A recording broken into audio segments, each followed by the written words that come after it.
And in today's video, we're looking at how to solve rate of change. Let's go.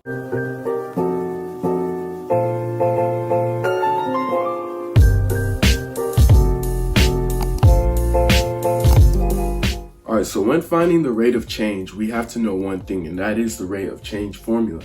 The rate of change formula is h of x2 minus h of x1 divided by x2 minus x1. Now this looks very similar to the slope formula. So if you know how to find the slope of a line, this should be a breeze. All right, so now let's go ahead and solve our rate of change problem. So here we have to find the average rate of change of h of x, which is equal to negative 3x squared plus 5.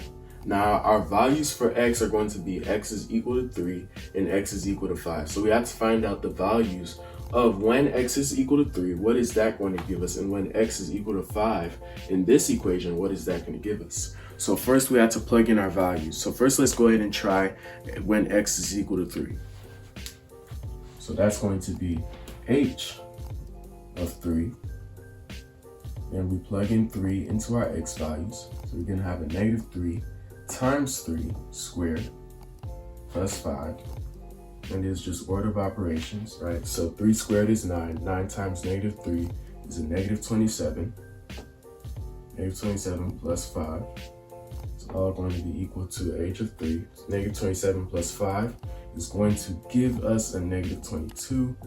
Therefore, we know h of 3 is going to equal a negative 22.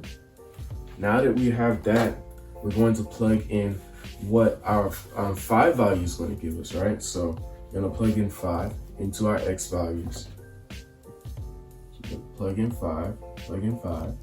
So 5 squared is going to give us 25. 25 times a negative 3 is going to give us a negative 75. All that plus 5. And that's going to equal our h of 5. Now we solve. Negative 75 plus 5 is going to give us a negative 70. So therefore, our h of 5 is going to be a negative 70. Now what's next? All we have to do is plug in our values into the formula. Now before I go there, a problem I always had was with formulas like these, especially with the slope formula. I always used to wonder whether the bigger number goes into x2 or x1. Truth be told, none of that matters. All that matters is that whatever value you ascribe to x2 stays the same on the top and the bottom, all right? So you can't ascribe x2 the number 3 on the top, and then on the bottom you give x2 the number 5. It doesn't work that way. You have to keep both values of x2, or the single value of x2, the same on the top and the bottom. What do I mean by that? Let me show you. All right, so if I have h of x2, which is asking for the value of h3, which is negative 22. I'm going to plug that into the top right here. So we have negative 22 and minus h of x1, which is the value of h5, which is negative 70. We plug that all to the top, right? Now we get to the bottom. Now we have x2. Am I going to give x2 to 5? No, I'm going to give x2 to 3. All right, so x2, the value of x2 is going to be 3, and the value of x1 is going to be 5. Now with that said and done, all we have to do is simplify.